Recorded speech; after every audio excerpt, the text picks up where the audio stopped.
Sveiki mano YouTube turinio vartotojai. Labai džiaugiuosi, kad įsijungėt vėl video vlogą. Vlogą pradedu pirmadienį, laikausi grafiko ir šiek tiek su fanaru, nežinau ar matosi, bet vakar buvau sparinguose. Smagu, kad mano treneris, pas kurį lankau kickboksą, karts nuo karto suorganizuoja sparingus, o dar smagiau, kad ateina žmonės, tie, kurie irgi yra protingi, pasiruošę, neagresyvūs, bet kartais būna čia, šitas toks fanaras, tai jisai nuo pirštinės. Čia aš tikriausiai nuleidau ranką žemiau ir prasileidau. Dažnai mes ir darbe prasileidžiam, tai dėl to labai noriu, kad neprasileistumėt, noriu, kad žinotumėt, kur darot klaidas arba kur aš darau klaidas ir jūs ten pasitikrintumėt ir nepadarytumėt, tai dėl to ir pasiimu su savim. Ir šitas vlogas bus apie tai, kad geriau galbūt susikaupti vieną projektą ir vieną dalyką daryti per dieną, per savaitę, per kartą. Ir važiuosim į Hamburgą, aplankyti mūsų ofiso. Tikiuosi, kad bus įdomu ir naudinga. Visą laiką, kol mano žmonos automobilis servise, jinai važinėjo su i8. Šiandien man sako, ar tu gali būti džentelmenas? Galvoju, kas čia atsitiko, kas čia bus? Sako, ar tu galėtum šiandien pasiimti i8 ir su ją važiuoti? Sakau, aišku, kad galiu. Kas nutiko? Sako, nėra kuro. Tai suprantu, nes jinai dabar į universitetą važiuoja į Vilniaus universitetą, į centrą. Ir pakeliui čia nėra jokios degalinės. Man irgi nėra degalinės pakeliui. Lemba. Sėdynė, jinai žemesnė. Tai reikia nuleisti pirmą sėdynę, nes neatsiverčia. Tai aš užsuksiu į degalinę, pabūsiu to džentelmeno. Tikrai vienas malonumas padėti savo žmonai. O žmonos Porsche bus 3 mėnesiai, kai servise. Ir tai bus ne vienintelis mūsų šeimos automobilis servise, nes prieš kurį laiką aš savo tėveliai nupirkau iš Amerikos daužtą Subaru. Mes jį sutvarkėm, padarėm iš jo puikų automobilį, buvo labai mažos ridos, labai gerų metų tas automobilis. Ir man, būnant Suomijoje, skambina mano tėvelis, kad sūnelį gelbėk, įvariau į stulpą, tai gerai įvarė. Tai iš tikrųjų pasiėmiau Subaru ir dar nežinau, ką su juo darysiu. Bet žinai, mes visi esam vaikai, tėvų ir turim jiem padėti, ypač jam ten kaime tikrai nėra servizo. Bet jo, tikriausiai reikės sparną pjauti, reikės daryti. Jeigu susitarėt su tuo, parekomenduokit kokį gerą servizą. Aišku, vlogas, kai išeis, tai jau tikriausiai būsiu susiradęs. Nu jo, 36 kilometrai, nėra tai daug, ką galėčiau aš nuvažiuoti. Atėjau šiandien į ofisą ir realiai po forumo, reiškia, kaip ten ir pasakojo, kad mes nemokam auginti lyderių. Buvau toks nusiteikęs, sakiau, kad va dabar tai aš auginsiu asmenybės, kalbėsiu su jom, uždavinės klausimus ir bumt vienas draudimai sugedę, neapmokėta, nepadaryta. Bumt antras blogas kainininkas, visą kitą.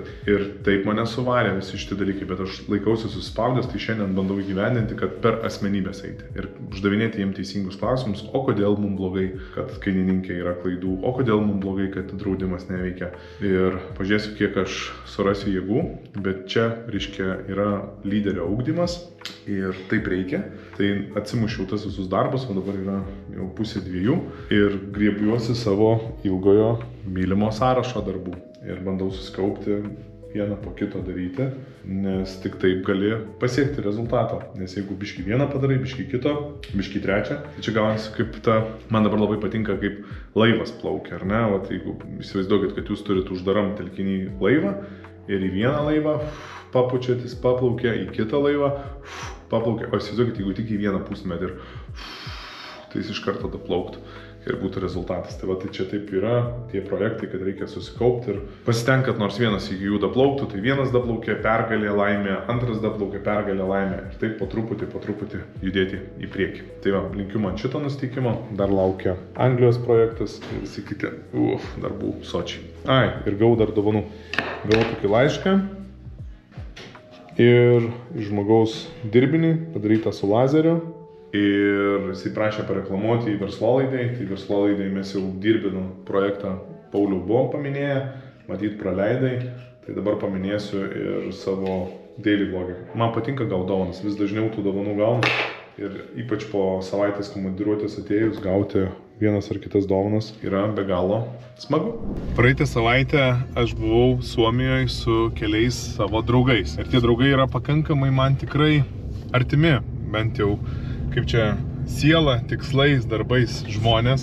Ir aš pastebėjau, kad tie žmonės, kaip čia sakant, jiem atrodo, kad jie viską apie mane žino nes aš labai nemažai komunikuoju socialiniuose tinkluose, vlogą filmuoju. Bet žinokit, jeigu tiesą pasakius, tai yra vlogas ar tie mano postai socialiniuose tinkluose, tai yra, nu, nedaugiau kaip 20% mano viso gyvenimo ir mano visų tikslų.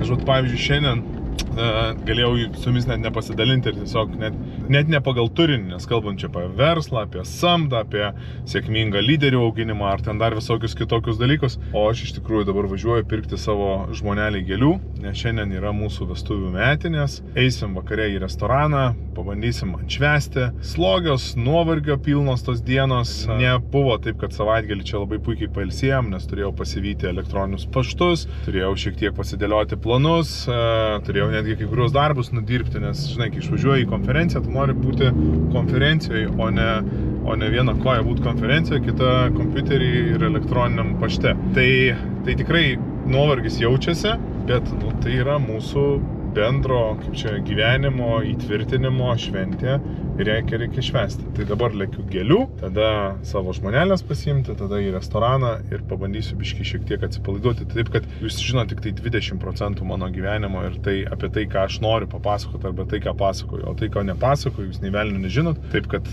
irgi negalvokit, kad jau kai su manim susitinka, tai nėra apie ką kalbėti. Yra, nes aš ne viską papasakoju ar parodžiau. Šiandien privalau būti labai efektyvus, nes rytoj visą dieną, nuo ryto iki vakaro būsiu Vokietijai. Tai šiandien turiu padaryti darbus, kurie yra skubus ir svarbus. Tada turiu susitikimų, kurie yra galbūt svarbus, bet netokie skubus. Arba gal ir galima būtų juos atidėti, bet jeigu yra tokia galimybė, tai einu į juos ir susitikinėju su tais žmonėm. Tai eisit su manim į tikrai įdomų renginį. Apie jį galbūt daugiau pristatys pats organizatorius ar kiti dalyviai.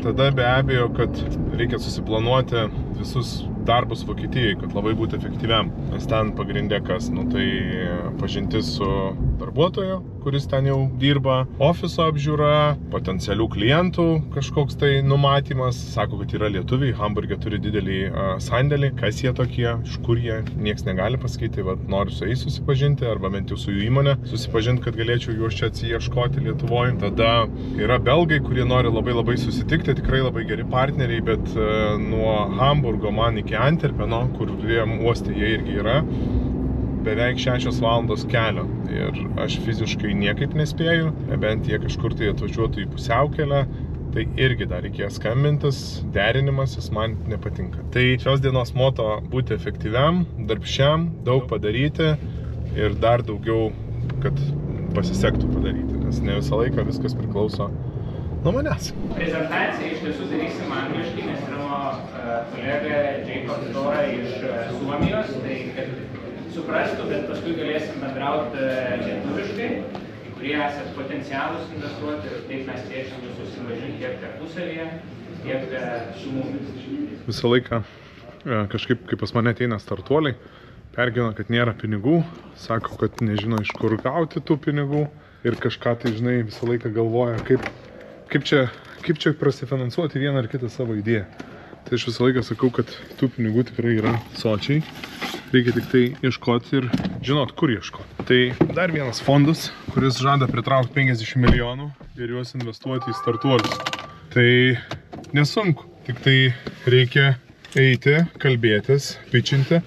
Aišku, dabar jie nori į tas idėjas visas investuoti, kurios skeilinasi labai smarkiai. Tai yra, reiškia, su mažom investicijom, sukūrus, padarius produktą, tu į tą produktą gali tiesiog labai greitai ir sėkmingai parduoti. Dar būtų gerai, kad daugybei šalių. Tai iš tikrųjų yra tokie produktai ant bangos ir aš, kai žinai, pradedu galvoti apie Trevio, pavyzdžiui, apie skaitmenizuoti ten muitinės procedūrą, tai visai paprastas mūsų tas procesas ir man atrodo, kad jisai yra geras. Bet, pavyzdžiui, investuotam jisai nėra labai patrauklus. Tai galvokit idėjas, mintis, pinigų tikrai yra sočiai. Blemba, 24 milijonai dabar jų sutraukti yra, o jie planuoja pasiekti 50 milijonų. Tai aišku, pensinio fondo pinigai, aišku, angelų pinigai, bet chebrytė. Pinigų, blemba, tikrai yra jūsų idėjom ir jūsų mintim. Tai, kad papasakosiu, jeigu nežinot, kur rasti, tarp kitko, 2 iš mano startuolių vėl į kitą raundą eis į būtent šitam fondą ir aš labai didžiuojasi jais ir labai, kaip sakant, faina. Tikiuosi, kada nors juos parduoti ir pastatyti gal šeimai namą Vilniui. O kodėlgi ne? Ankstyvas rytas, vietoj lenkijadinio judu į Hamburgą. Iš tikrųjų labai blogai, nes skrydis yra per Kopenhagą. Atrodo, tas Hamburgas su mašina nėra taip toli, bet aš dabar turiu būti oro uoste, kaip čia, 5:30 ir skrendu į Kopenhagą, tada iš Kopenhagos skrendu jau į Hamburgą. Tai toks biški varginantis dalykas, bet, nu, ką padarysi, tokius skrydžius turiu. Arba bent jau aš tokią dieną galėjau skristi, tai taip viskas suplanavau. Tikrai yra ir Baltikas skrenda, bet šiandien man tas skrydis jų netiko. Tai biški pasikankinsiu per Kopenhagą. Turėsiu gal daugiau laiko padirbti su kompu, nors kai tie persėdimai, tai tu ten taip skubi, taip bijai praleisti to lėktuvo. Tai kad šūdą aš čia padirbėsiu. Judam, ieškom taksiko. Jau beveik oro uoste. Čia tuos dabar, kaip sakant, klajonių takus reikia praeiti. Tai aš į Hamburgą skrendu be didelių lūkesčių. Šiandien labai paprasta misija. Tai reiškia perregistruoti įmonę iš Berlyno į Hamburgą, nes Vokietijoje taip veikia. Reiškia, turi būti registruotas ten, kur nori vykdyti veiklą, bent jau muitinės tarpininkui, tai privalom persiregistruoti. Tada ofiso raktai, lankymas, apžiūrėjimas, pasidarimas biudžeto, kokių ten baldų reikia, pagalvoti, ką ten, kur, kaip ir kada. Pažintis su darbuotoja, Ane. Aš nors ją ir atrinkinėjau, tačiau vis tiek čia yra mano Lenkijos įmonės vadovės projektas, tai jos ten su ją daugiau bendravo, tai aš mažiau turiu santykių ir ryšių, tai su ja susipažinti. Tada planuoju, girdėjau, kad yra lietuviška įmonė, lietuviškas sandėlys didelis, tai daugiau sužinoti apie juos, kas jie tokie, ar galima bendradarbiauti. Nu ir visi kiti einamieji darbai, kas bus pakeliui ir idėjos. Aišku, kad tvarkysiu mailus, nes jų yra krūva susikaupusi. Aišku, kad skambinsiu juos darbuotojams, kur vakar nespėjau ir nepadariau darbo, tai čia tokia mano kasdienybė. Dabar suraskim savo skrydį. Business lounge jau neįsim, nes nėra to laiko. Ir skriskim. Labai trūksta energijos. Galvojau, nueisiu, papusryčiausiu. Ir biški gal jos atsiras. Nežinau, ar tiesiog ne tą koją atsiskėliau, ar tiesiog dėl to, kad šilto vandens nėra namuose. Nu, bet žodžiu, sunkiai man čia ta energija. Ir atskridau į Kopenhagą. Čia yra mano persėdimas. Turiu valandą laiko persėdimui. Bet atstumas nuo vienų vartų, kur aš išlipau, ir iki tų vartų, kur aš vėl turiu įlipti į Hamburgą, tai buvo parašyta 15 minučių. Aš jau einu 20 ir dar galo nesimato. Va, o ne dėl to, kad jungiau kamerą, kad norėjau pasiskust, norėjau papasakoti biškį apie mano kelionę į Hamburgą. Vakar, būdamas, reiškia, renginy, dalinausi su keliais verslininkais apie tai, kad vykstu šiandien į Vokietiją, kad turim, reiškia, ten ofisą, kad turim tokių planų. Ir jie sako, nu, aš nežinau, nes ne vienas Lietuvos verslininkas bandė ten atsidaryti ofisą, jam nepavyko. Ir, tipo, o ir aš turėjau projektą, tipo, ir aš nesu jo patenkinęs. Bet aš visą laiką tada galvoju biškį kitaip. Aš visą laiką galvoju, kad kai aš atidarinėjau ofisą, viskas priklauso nuo žmogaus. Aš taip užtrukau, kol aš suradau žmogų, užtruko man lygiai 2 metus. Vat nuo idėjos iki tai, kai aš suradau žmogų, aš užtrukau lygiai 2 metus. Bet aš jį atsirinkinėjau, neėmiau bet kokio. Žinau, kad jisai tik tai tam tikram etapui ir paskui reikės keistis ir su juo atvirai apie tai kalbamės, tai arba jisai turės augti, arba mes jį keisim. Ir tas žmogus visai normaliai priima tos dalykus. Pamatysim kaip normaliai, aišku, gyvai pirmą kartą matysimės, nes visą laiką matėmės online. Lenkijos mūsų įmonės vadovė buvo nuvažiavus tenai gyvai, aš nebuvau, tai pamatysime, aišku, dar pasidalinsiu kokie įspūdžiai. Tada antras dalykas, tai kad rinkoje pasisektų, tai aišku, reikia aiškios strategijos. Ir būtų labai gerai, kad toj strategijoje dalyvautų va tas žmogus. Tai šios dienos mano tikslas, tai su ja pasikalbėti ir pabandyti ją užkurti, kad jinai pradėtų galvoti apie strategiją, mąstytų, kas mums tenai gali pasisekti veikti, kaip mums gali pasisekti veikti ir ko reikia, kad pasisektų mums tenai veikti. Tai aš daug minčių turiu, bet stengsiuos laikyti liežuvį už dantų. Nepasakosiu jai, kad galima nusipirkti bill of ladings iš oro uosto, kad tu gautum duomenis brangių krovinių, kurie atplaukia iš trečių šalių. Nepasakosiu, kad galima specializuotis ant eksporto deklaracijų į Angliją. Aš noriu, kad pats žmogus suprastų, o aš jam tiesiog tik tai papasakosiu, nes jeigu tu pats bandysi viską padaryti, tai gausis kaip man gavosi. Iš tikrųjų turiu auginti lyderius, tie lyderiai turi lydinti būtent vienus ar kitus sumanymus ir tada jie turi būti jų, kad jie juos gerai gyvendintų. Radau tokį aparatą 7-Eleven, biškį kažką užkasiu, kad biškį atsigaučiau, nes turiu dar pusvalandį iki boardingo pradžios, ne? Hamburgas. Pusė dienos jau praėjo Hamburge, o aš nieko nenufilmavau. Žiūrėkit, čia tiek dumblo, kad jos vaikšto dumblu. Uoste esam, beveik uosto šone. Konteineriukai kraunasi, biškį apsižiūrėti atvažiavom. Papasakosiu, kaip sekėsi. Ne viskas dar pasisekė. Notaras labai gerai, su banku kaip ir visur su bankas. Tai biškį pasidalinsiu, nes patirtis tai kosminio dydžio. Papasakosiu. 3 valandos банке ir нов результат. А тут ты можешь на жеглях приплыть. Ну, žiūrėkit, kokią gražią vietą turime, ne? Langas, romantika. Okej. Wiesz, na pewno zrobią jeszcze jakieś konferencyjne tutaj. I to tutaj będzie kuchenka na wszystkich, tak? Tak, będzie jedna i druga będzie gdzieś tam z tej strony i gdzieś będzie to jakiś taki duży konferencyjny. O, wirtuvė. O, wow. Wiesz, część tych biur mają już wynajmowanych, a tych firm na razie jeszcze nie ma. Wow. Kam reikia biuro Hamburge, sakykit, galim dar panuomoti, čia dar yra laisvų vietų, nes mes esam ne čia, o va čia. Iš karto matosi. Mūsų daikčiukai, balioniukai ir čia irgi gražus vaizdas. Nu super, ką?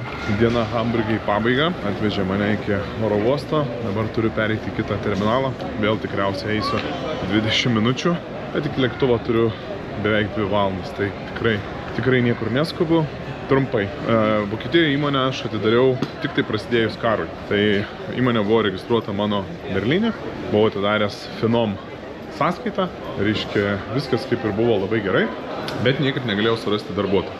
Paskui mano Lenkijos įmonės vadovė sakė, kad aš noriu didesnių atsakomybių, daugiau pinigų, leisti man kažką tai padaryti ir mes taip ir sutarėm su ja. Vat kaip atrodo mano eilė dabar. Mane jau biškį gazdina. O, kaip gerai, kad aš atvažiavau 2 valandom anksčiau. Va čia va taip va blogai viskas atrodo. Tai kai to projekto ėmėsi Ania, Lenkijos vadovė, atsirado darbuotojas. Ne iš karto, beveik pusmetį užtrukom, bet atsirado labai geras darbuotojas, irgi Ania vardu, mergina iš Lenkijos, dirbo muitinės tarpininkę pas vokiečius 14 metų, buvo dekretinėse atostogose ir kadangi dabar krizė šitam versle, tiesiog jos nebereikia. Tai jinai gavo išmoką, dėl to sutinka pas mus padirbėti šiek tiek mažesniu tarifu, tam, kad tiesiog galėtų, kaip čia firma mūsų įsivažiuoti, o patirties turėjo prieš tai, žinot, per 14 metų daug, tai dabar reikia tik tai užsakymų. Kokių užsakymų papasakosiu, nes turiu susirasti boarding pasą, praeiti kontrolę, atsistoti į tą milžinišką eilę. Ir tada bus laiko, galėsim kalbėtis, nebus streso, būsim ramus, kad spėjom į lėktuvą ir papasakosiu viską apie Vokietiją ir papasakosiu, ką dar mačiau, ką daro lietuvis. Afigenai. Nu va, hebrytė, taip laikas tas ir ištirpsta, žinai, atrodo čia, tu kaip sakant planuoji, o paskui atvažiuoji ir gaunas taip kaip gaunas. Tai žiūrėkit, aš visų pirma noriu šiek tiek paaiškinti, kad į Vokietijos rinką, kaip ir į Anglijos rinką, mes atėjom nedirbti Vokietijos rinkoj ir imti klientų vokiečių, mes dirbsim su tais pačiais lietuviais, lenkais, ukrainiečiais, kurie atsiveža prekes per Vokietijos Hamburgo uostą ir mes čia turim didelį privalumą, nes mes tom kompanijom pasitikim. Pavyzdžiui, kaip mes dirbam su senuk, dabar nedirbam, bet dirbam labai smarkiai su senukais, kurie veždavosi prekes iš Ukrainos ir jiem nieks nemuitindavo Lenkijoje, nes ten yra labai didelės garantijos, labai didelės rizikos, milijoninės rizikos, kad jeigu nepatikima įmonė ir jinai nesumokės tų mokesčių, tai muitinė ateis pas muitinės tarpininką už mėnesio ir paprašys jo sumokėti. Tai reiškia, mano tikslas įkurti čia servizą, tai yra deklarantą, kuris sėdėtų arti uosto. Mes buvom praktiškai visiškai uoste. Tas kanalas baigėsi uostu ir tu gali pešiom nubėgti uostą, priešais kitoj pusėje kanalo sėdi muitinė, dar šalia veterinarai, žodžiu, visos paslaugos klientam, kurie atsiveža prekes į Hamburgą ir paskui tranzitu važiuoja jau čia į savo šalį. Tai daugiausiai tikriausiai uždirbsim iš ukrainiečių, nes ukrainiečiais dabar šiuo metu dėl tos visos situacijos nelabai kas pasitikė. Šiaip jau ne visą laiką buvo tvarkingi. Tai ukrainiečiai, tada be abejo, kad lenkai ir kažkiek tai lietuviai su mumis bendradarbiaus. Tai pirmas objektas. Antras objektas tai yra lietuviški vežėjai, kurie važiuoja per Šveicariją. Ir Šveicarija su Vokietija turi labai didelę sieną. Ir be ofiso čia tu nieko negali padaryti. Dėl to tu turi turėti ofisą būtent čia, kad tas ofisas galėtų gaminti T2 deklaracijas mašinom, kurios kerta Vokietijos Šveicarijos sieną ir važiuoja į Italiją. Dan. Ir tada paskutinis, jau toks pats paprasčiausias verslas, tai yra mano esamiem klientam, vežėjam, kurie veža įvairiom kryptim krovinius, daryti eksporto deklaracijas, kad paskubinti procesą. Mes daromės pagal visus reikalavimus, taip kaip ir Lietuvoje. Tai yra, kad galėtumėm dirbti 7/24 be reiškia užvažiavimo į muitinę, tai turėsim AEO statusą, turėsim visus kitus statusus, įgalioto siuntėjo, įgalioto gavėjo, kad galėtumėm visas kliento poreikius išpildyti per 24 valandas. Tarsi jis galės kreiptis naktį ir mes naktį jam galėsim atlikti visas deklaracijas. O dabar einu surasiu Business Lounge ir jums labai aktyviai papasakosiu apie tai, kaip iš tikrųjų lietuvis čia dirba ir kokį biznį daro. Spūdingas tas biznis ir yra ką papasakoti. Biškai pasimėgausiu prabangą. Tai dešrelių pieniškų, makaroniukų, kartofelių salatą, biškai užkasiu. Tai iš tų komforto dalykų, kuriais aš tikrai naudoju oro uostą, tai fast trackas. Ir čia nesąmonė, kad Hamburgo uostą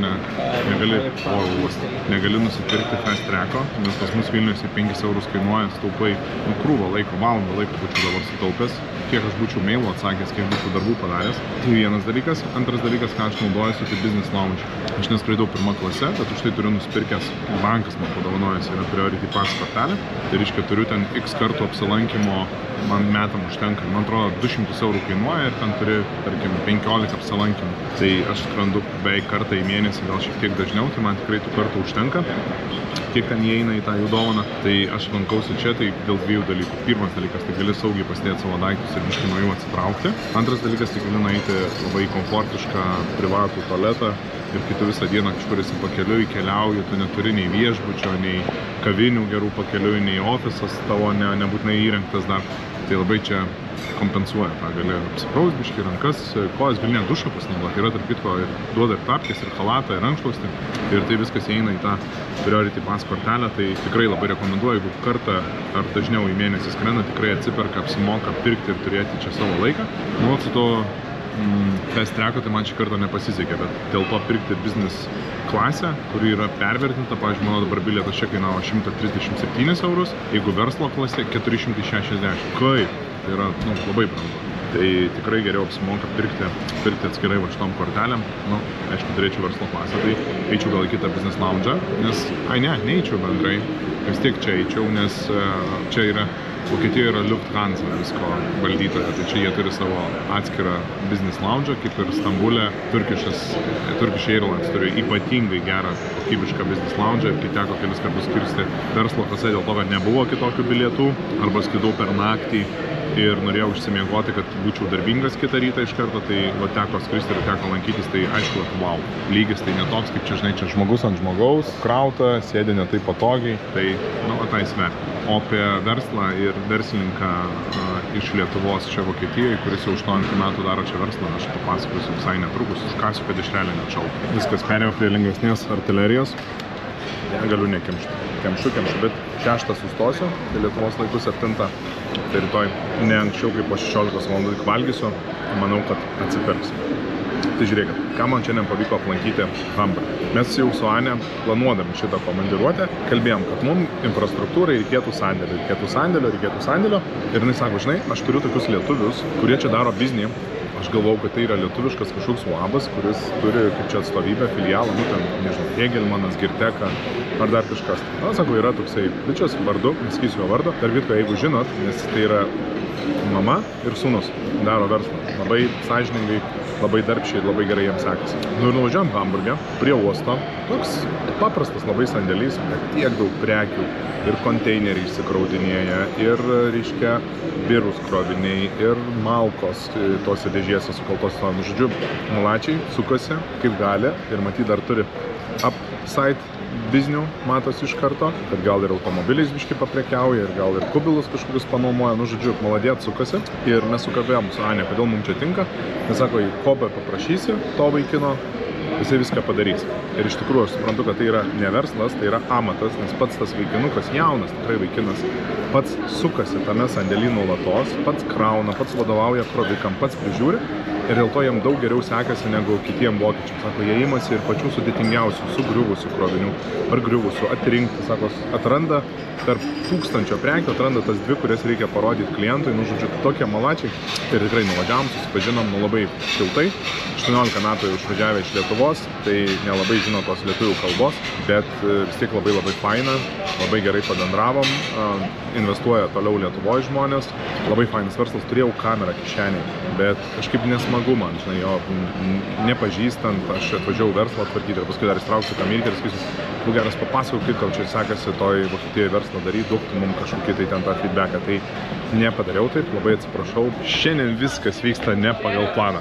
Bet nusileidom Kopenhagoj, tačiau taip vėlavom smarkiai išskristi, sėdėjom, laukiam lėktuve, matyt nebuvo laisvo tako ar kažko tai. Ir žodžiu dabar man liko tik tai 30 minučių iki boardingo mano į Vilnių. Aišku, kad fainiausia, kai skrendi tiesioginiu skrydžiu ir kitą kartą aš pasistengsiu skristi tiesioginiu. Gal biškai bus brangiau, gal nebus taip patogu, mažiau to laiko, arba galbūt aš kaip tik skrisiu keliom dienom ateityje, kad aplankyti ir daugiau klientų ir pasimatyti su žmonėm, nes aš įsidėjau į socialinius tinklus, kad aš buvau Hamburge ir tiek daug lietuvių parašė, kad tenai turi kažkokį verslą, netgi uosto verslą turi. Žodžiu, labai smagu. Ir tikiu, kad kitą kartą mes tikrai su jais padarysim daug įdomių susitikimų ir pažadu pafilmuoti. Pažadu nesigėdinti, pažadu įsitraukti kamerą, nes tikrai yra ką pasidalinti. O pasidalinti dabar teks paklausyti manęs, tai aš papasakosiu. Tai turėjau praktikos su notaru. Pirmiausia, tai notaras kaip ir Lietuvoje, išskyrus tai, kad skaito viską. Ir kadangi aš buvau su Ane, su darbuotoja, tai jis norėjo įsitikinti, ar aš suprantu, ką Ane man kalba. Juokingiausia tai, kad su Ane mes kalbamės, nors jinai kalba puikiai angliškai, bet mes su Ane kalbamės tarpusavį lenkiškai, nes jinai jos gimtoji kalba. Ir aišku, kad tai malonu girdėti gimtąją kalbą kalbančių žmonės. Tai mes su ja kalbamės lenkiškai. O jinai man verčia iš vokiečių į lenkų, aš lenkų suprantu taip pat kaip vokiečių. Bet žodžiu, viskas praėjo labai gerai, labai džentelmeniškas, toks garbaus amžiaus notaras, labai greitai viską padarė. Užtrukom 35 minutės, tai stebėtinai greitai. Tai ką mes padarėm? Aš padariau jai įgaliojimą, kad jinai galėtų atidaryti bankę sąskaitą. Aš padariau jai įgaliojimą, kad jinai galėtų keisti įmonės pavadinimą. Nes šiuo metu kompanija yra padaryta kodiniu pavadinimu, dar nebunasta ir tam yra priežasčių. Bet apie jas gal kada nors vėliau papasakosiu. Ir tai tada, reiškia, ką reikėjo pasidaryti, tai gavus tos įsigaliojimus visą, jisai pasakė, kad man reikia verifikuotis banke, kad jinai galėtų atidaryti, nes dabar mes naudojam startuolį, tokį Finom. Šiaip labai gera sąskaita, atsidarė viskas online, lengva užsiregistruoti. Tai mūsų vokiečių įmonė įkurta, kad galėtų ten pradėti, išsinuomoti, viską apmokėti, tam taip toliau, kompiuterį nusipirkti ir kitus dalykus. Tai aš atidariau startuolį Finom iš Lietuvos be jokių problemų, žinokit, viskas veikia idealu. Tačiau, kada nori dirbti su muitinė, tai reikia apmokėti mokesčius už klientus, ten daryti pavedimus. Tai Finom darosi labai nepatogus, nes jisai toks, startuolis, skaitmeninis bankas. Ir reikia tokio paprasto banko, kuris turi, kur muitinė turi jame sąskaitą, kad ten greitai pinigai kristų ir taip toliau. Ir žodžiu, mums reikėjo į tą Commerzbanką. Tai su to notaru mes tvarkėm tos dokumentus, kad aš galėčiau nunešti tos įstatus į tą Commerzbanką. Ir nueinam į Commerzbanką šalimais. Ir jisai sako, sorry, mūsų bankas neaptarnauja užsieniečių. Sakom, kaip? Mes dirbam tik tai su vietiniais ir taip dalį funkcijų tik tai atliekam. Sako, ką mums daryti? Sako, jums reikia kreiptis į pašto skyrių. Galvom, kokia nesąmonė pašto skyrius ir paslauga tokia. Tada mes apvarom visus 2 net pašto skyrius. Ir sako pašto skyriui, jo, mes šitą paslaugą atliekam, bet jums reikia eiti posti identi. Galvo, posti identi. O post-ident, reiškia išvertus, kitaip sakant, Vokietijos paštas įkūręs tokį UABą, kad verifikuoja žmonės. Tai yra, tiesiog paslauga. Šiaip pagalvojau, kad labai geras dalykas ir nėra dar skaitmeninio notaro būtent Vokietijai, vien tik dėl tos priežasties, kad nėra identifikacijos. Tai gali daryti startuolį žmonių identifikavimo. Tiesiog atlikti paslaugą bankam, kitom institucijom ir taip toliau. Tai atlikus tam post-ID parsisiuntus post-ident appsą, man pavyko save identifikuoti, tada su to savo identifikacija į banką su tais įstatais.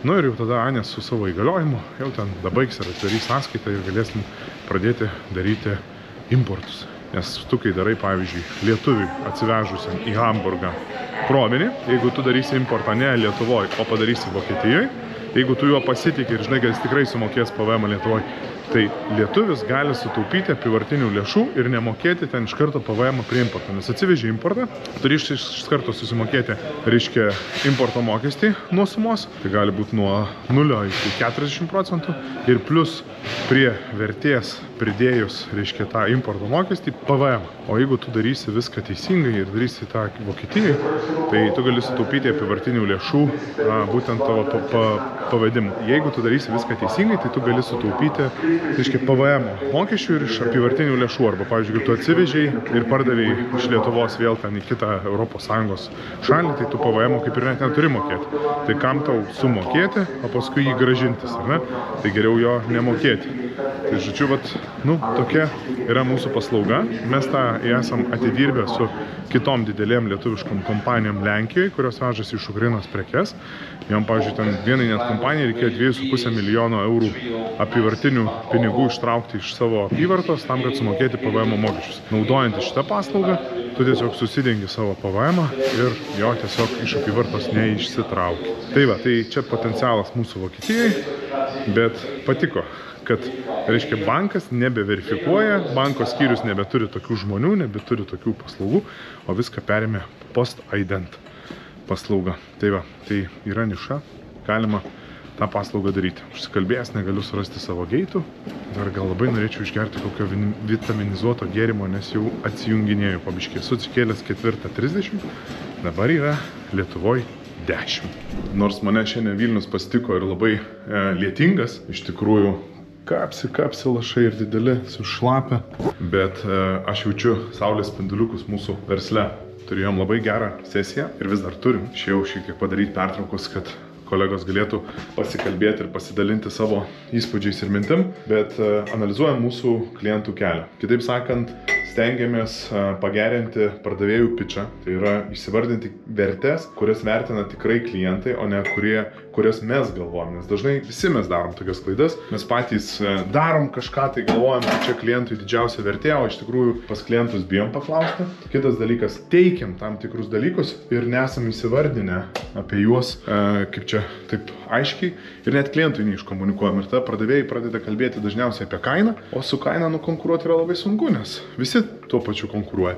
O kada tu pradedi konkuruoti, kad tu duodi konsultaciją, duodi aišku klientui kelią, kaip jam važiuoti su jo kroviniu, tai visai kitos vertės ir visai kiti dalykai. Tai aš išdrįsiu pakalbinti gal Edmundą po viso pristatymo ir jis gal irgi pasidalins tam tikrais šablonais, kaip dažniausiai įmonėse kokios klaidos būna ir kaip jos veikia, bet dabar dar grįžtu, būnam čia, nes va, Hebrytė dar diskutuoja ir intensyviai.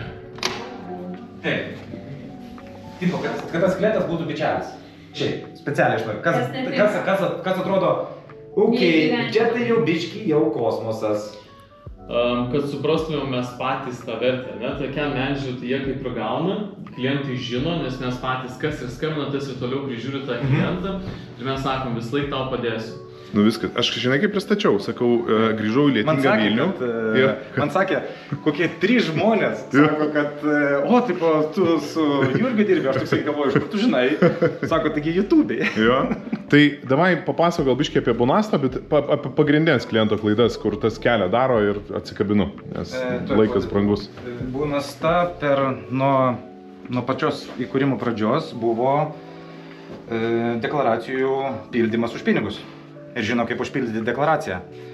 O augant įmoniai ir sprendžiant vis daugiau klientų skirtingų atvejų, atsirado papildomų paslaugų, papildomų specialistų, bet ta vertė klientam nebuvo nei įvardinta, nei įmonės pardavėjam įvardinta, nei viduje įvardinta, nors realiai teikiama. Klientai priprato, ją vartoja ir dar, kitaip sakant, lipa ant galvos ją gavę, sakydami, kad mažai. Tai toks ir yra išvada, kad reikia tiesiog įdėti tas vertės į meniu ir paversti jas pinigais. Ja. Nes jeigu šiandien klientui davus pasirinkimą, labas, mes tau rytoj atpiginam 10%, bet panaikinam tas vertės, tas papildomus punktus. Sako, ne, man tai 10% nesvarbu. Vadinasi, tu gali mokėti už tai daugiau. Viskas, dėkui tau. Direktorių neišgąsdino jūsų? Ne, iš tikrųjų labai įdomi diskusija ir aš manau, kad mes iš jos tikrai daug pasimsim ir įdėsim į savo sales story. Jo. Čia man labai daug sutapo su to, ką aš iš konferencijos parsivežiau, kad reikia mažinti tą atstumą tarp tų, kas žino ir tarp tų, kas priima sprendimą. Tai viskas. Ačiū tau labai. Lėksim iki Lenkijos. Tarsimės. Jo. Lenkijoje, kadangi pas mus yra atskirta dabar dėl tos rizikos valdymo arba kaip efektyvesnio valdymo, tai reikės tą patį darbą padaryti ir Lenkijoje. Tai, tikrai įdomu ir tikrai daug čia tų reikalų. Kadangi skubu, 1 valandą turiu būti kitoje vietoje, tai gal ne iki galo gerai išreiškiau savo mintis, tai noriu tiesiog pakartoti arba užsitvirtinti. Žodžiu, šiandien mes turėjom sesiją su Edmundu Sipkum, kuris mums padeda pereiti iš naujo klientų kelią mūsų kompanijoje, įsivardinti vertes, kurias mes duodam, ne tas, kurias mes galvojam, kad duodam ir kurias vertina klientas, o tas, kurias vertina klientas, nes Edmundas aplankė mažus, didelius mūsų klientus, apklausė mūsų darbuotojus, padarė tokią nuoširdžią analizę, iš kurios galima daryti išvadas arba monetizavimą papildomą įjungti, arba komunikacija klientam, kai skambini ir bandai parduoti mūsų paslaugas, pasirašyti naujas sutartis. Tai pagrindinės išvados yra tokios: pardavėjų mokymai ir verčių įvardinimas, darbas su receptionu, tai yra klientų užsakymų priėmimas, tada darbas su gamyba, kad gamyba productionas atiduotų informaciją receptionui, tada darbas pakeitimas tai, kad už accountingą, tai yra už sąskaitos sumą, už sąskaitos dydį būtų atsakingas account manageris, tai yra pardavėjas. Ir dar ten yra tokių dalykų, kuriuos dabar jau išsiaiškinom Lietuvoje. Dar aišku padarysim tokį crash testą Lenkijoje, nes kaip ir Lenkija turi dirbti pagal tokį patį modelį, tai galbūt dar kažkokiu kitokiu kampu biškį prasibėgus mums paaiškės keli tai įdomus niuansai, kuriais papildysim šitą dalyką. Tai dabar mokymai pardavėjam, sistemos keitimas ir aišku, kad labai daug kalbam apie platformos atsiradimą, užsakymų valdymo platformos atsiradimą. Aš svajoju dirbti panašiai kaip Voltas, čia yra mano siekiamybė, aš esu užsispyręs, tam reikia 500 000. Galvoju, kad gal vertinant tai, kad čia yra didelė labai investicija, galbūt bandysiu pritraukti finansavimą iš kažkokių tai šaltinių, kurie galbūt skolins, galbūt už akcijas, bet maždaug 500 000 eurų tokia investicija yra į platformos sukūrimą, kuri atsipirks greičiausiai per artimiausius pusmetį, o gal net ir 10 metų. Aš labai nemėgstu investicijų į IT, nes investicijos IT labai greitai sensta, bet šitoj situacijoje aš nematau kito sprendimo, tai tikrai galvoju apie IT sistemos, IT platformos užsakymų valdymo sukūrimą, kuri padėtų mum valdyti kliento aptarnavimo kokybę, užklausas ir kitus dalykus. Tai toks mano tikslas. Aišku, kad tą darysiu su generalinio direktoriaus pagalba ir kitais darbuotojais, tai tiesiog čia buvau tik tai kaip savininkas išklausyti ir tikrai neperimsiu lyderystės ar kitų dalykų, nepagalvokit, nes aš mokiausi.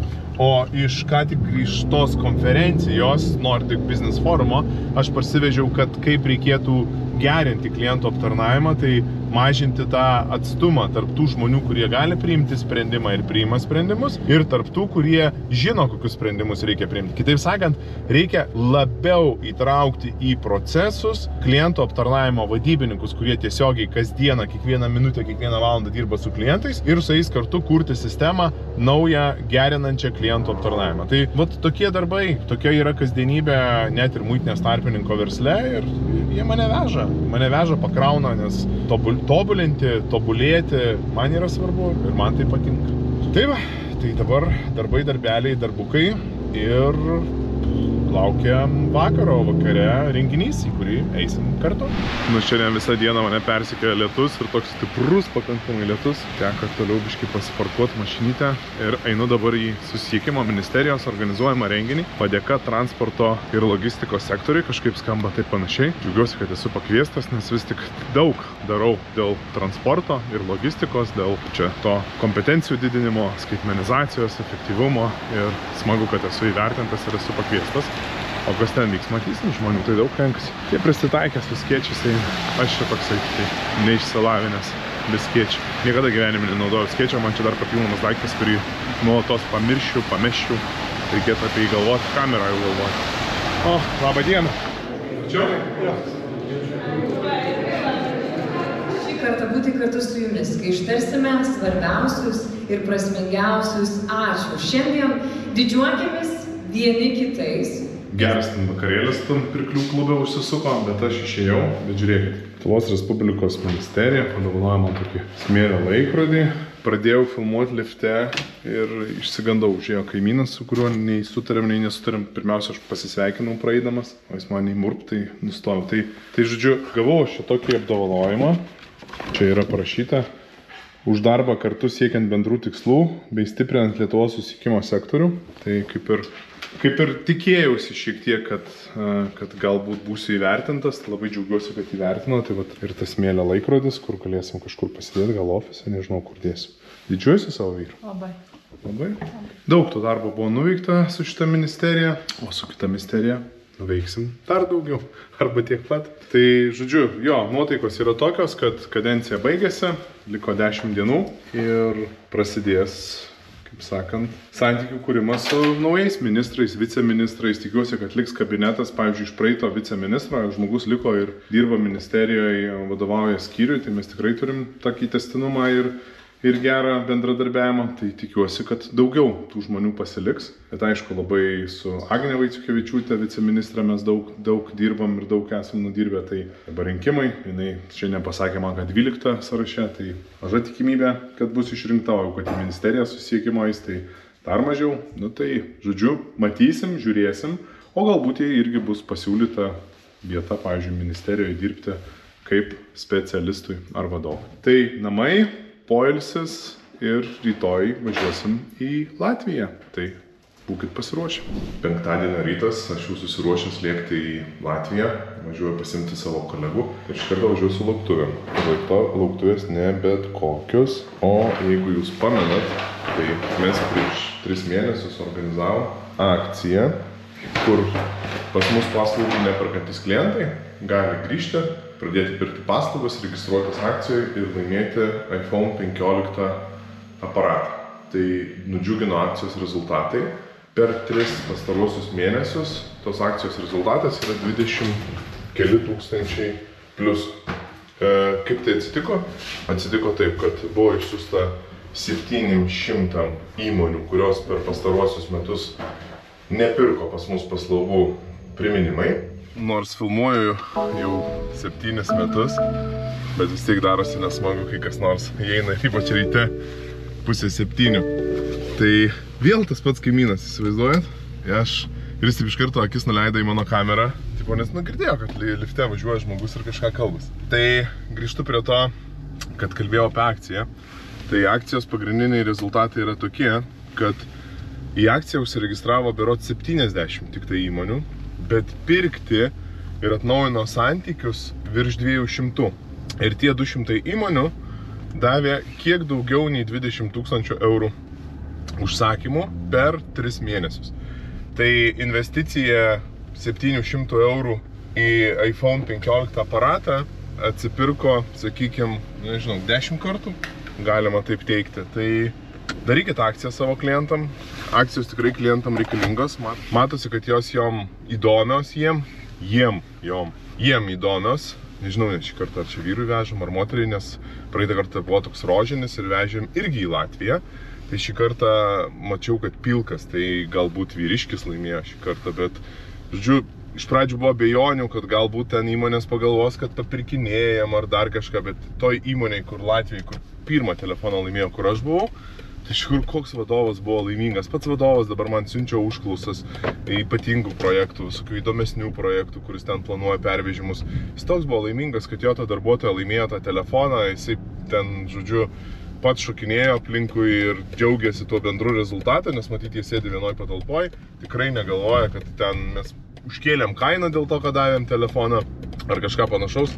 Puikiai supranta, kad, reiškia, konkurencija auga ir norint mum grąžintis klientus, reikia įvesti kažkokius vienus ar kitus motyvacinius paketus. Tai investicija 700 eurų tikrai buvo teisinga, plius tai, kad jie iš pradžių nuperka, o mes tik paskui telefoną nuperkam, tai praktiškai telefonus perkam iš jų gautais pinigais. Tai labai džiaugiuosi šitą akciją. Dabar reikia galvoti kažką tai naujo ir galbūt kažką sugalvosim tiem naujiem klientam iš už užsienio, ne tik tai čia mūsų Baltijos šalims, o galbūt sugalvosim kažką tai ir tiem, kurie yra Vokietijoje, Prancūzijoje ir kitose šalyse, kurie mums dabar yra patys įdomiausi. Aš Latvijoje, Daugpily, savo ofisiuke, žiūrėjus, mašinų parkas pas mus čia. Perkeliamės visus darbuotojus iš 2 ofisų į vieną ofisą visai uždarėm. Labai gražus ofisas, to užėsiu parodysiu. Žiūrėkit, kokį grožį radau. Gražus šitie nauji penktukai, iš tikrųjų, su estiškais numeriais. Nežinom kieno, žinom tik tai, kad tokių į Baltarusiją, į Rusiją negalima jau įvežti ir jų niekas čia neveža per sieną. Čia matyti žmogus tiesiog perka kažkokios aukcionuose. Kodėl sakau, kad aukcionuose? Nes va čia sužymėtas. Ir matyt, kažkokiu būdu paskui pasims ir gabensis. Tai matyt, koks nors lietuvis žino, kad čia yra bonasta, nes nemoka čia nieko už parkingą. Čia mes esame išpirkę buvusią degalinę. Aš jau daug kartų dalinausi, jums net gal ir neįdomu, bet Daugpily prieš kokius 6 metus aš nupirkau buvusią degalinę. Degalinė pati bankrutavus, bet šitų pastatų negalim nugriauti, nes yra bankroto administratorius ir kuris čia nesutinka. Tai mes dabar su juo teisėmės, bandom prisiteisti daug pinigų arba už nuomą, arba už nukėlimą, nes va ten yra kuro talpyklos, kurias patikėkit, kad uždengti, išvalyti kainuos tikrai ne vieną 100 000. Tai aš nupirkau, žinodamas, kad tikrai dar gyvas tas, kaip čia, uabas, ir tikrai galima jį būtų dar biškį išjudinti ir padaryti su juo kažkokį tai, kaip sakant, čia gražią aikštelę, parkingą, nes čia žemės tikrai didelis sklypas. Tai turim čia tokį sklypą, tada čia be abejo būna tokių, sako, iš nakties važiavo, pastatė ir išvažiavo. Tokių nedraugiškų vairuotojų. Ir čia viskas yra mūsų ofisas. Didelis ir labai fainas. To užeisim į vidų. Einu tik kompą pasimsiu. Va, žiūrėkit, koks fainas mūsų ofisiukas čia. Štai kosmolis. Nešu purvo. Labai purvinas parkingas. Va, čia. Kokią gražią virtuvytę turi chebrytę. Turi tada, čia va klientų aptarnavimas. Ateina klientai, čia yra backendas. Čia ofisas. Vienas kabinetukas vadovo. Tada yra, dabar susirinkimą turiu, tai neparodysiu, bet yra dar vienas. Čia va yra susirinkimų kambarys, susitikimų, tokia bendra salytė ir yra direktorės kabinetas, kur aš nusprendžiau ir padirbėti. Tai va, toks su pilna įranga, su viskuo. Čia turim darbo laisvą tokį startuolį. Galėtume padaryti kebabus ar dar kitus dalykus. Nes rautą turim tikrai nemažą čia vairuotojų. Čia galėtų būti kažkoks startuolis, kuris galėtų kažką tai čia šaunaus gaminti, nes turim vandentiekį, kanalizaciją ir visa kita, elektra. Geras labai įvadas, nesimatys, bet čia. Žodžiu, visa infrastruktūra paruošta toliau vystyti parkavimo verslą. Tik kad dabar čia nelabai aktualus. Bet, ką žino, kaip čia viskas gyvenime keisis. Ką tik turėjau online su Lenkų Fintecho startuoliu. Jis, reiškia, teikia faktoringo paslaugas. Faktoringas tai yra, kada jūs išrašot klientui sąskaitą, jie tą sąskaitą jums 80% apmoka, bet už tai paima tam tikrą procentą. Tada jie teikia valiutų keitimo paslaugą, reiškia, turi tokią platformą. Ir čia organizavo mano Lenkijos įmonės direktorė, kuri daro muitinės paslaugas, tai yra Border Service. Ir jinai sako, o gal jūs mums galėtumėte rekomenduoti kokių savo klientų? Ir sako, jo, mes darom bendrus renginius, galėtume jums pakviesti dalyvauti. Ir aš blemo klausau ir aš galvoju, kiek aš kartų gyvenime turėjau tokių iniciatyvų, kur eikim į renginį, organizuokim, kalbėkim, mes padarysim pardavimus. Iš tikrųjų, žinot, kas pardavimus daro? Pardavimus daro tiesiogiai paskambina įmoniai. Ir 7 kartus su ją pasikalbėjai ir padarai pardavimus. Blema, neturėkit vilties su jokiais ten renginiais, per tarpininkus, kad jie jūs tave pardavinės.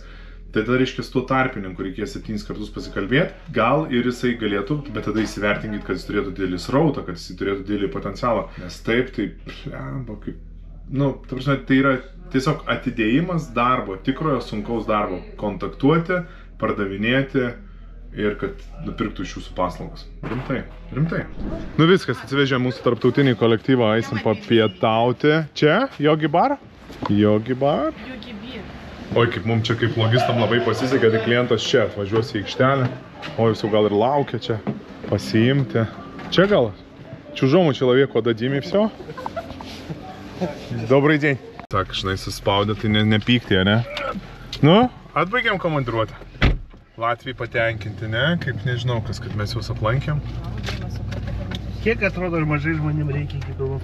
Taip, bet ir daug čia galima padaryti, tik tai reikia va to dėmesio ir laiko. Aš esu pakeitęs visiškai savo strategiją.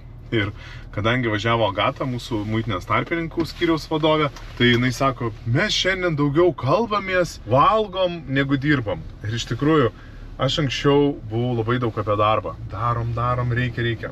O dabar aš kažkaip pakeičiau savo strategiją apgalvotai.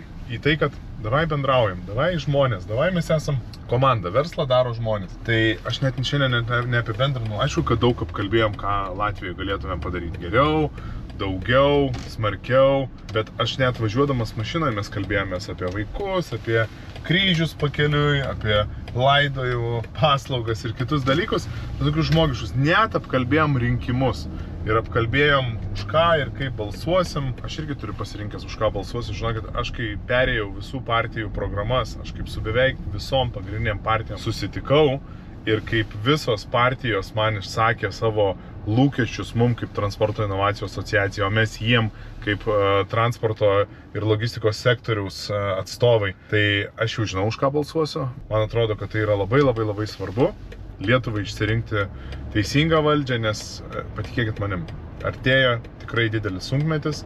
Ruošiuosi transporto inovacijų forumui, renkuosi statistiką ir matau, kad nieko gero mūsų čia nelaukia. Tai žinokit, reikia geros valdžios, stiprios rankos ir geriausia, kad žmonės tie, kurie jau turi patirties ir su kuriais mes šiuo metu, man atrodo, ir ne pirmą kartą, jau antrą ar trečią kartą gyvenam pakankamai gerai per nepriklausomybę. Tai tiek, šiandien buvot su mano šiek tiek komanda, padovanojom gerą iPhone telefoną, buvom Vokietijoje, tikiuosi patiko. Pavargau aš iš tikrųjų, esu labai pavargęs, noriu pailsėti, tai gero poilsio ir jum. Ilsėkitės, nes, sakant, mes geri, stiprus, protingi, gražūs ir įdomus, tik esam pailsėję, esam geros nuotaikos ir gerai nusteikę. Niekam nereikalingi tie nuvargę, nusilpę, sergantys ir visko nusivylę žmonės. Tai nebūkit tokie, iki kito karto, iki.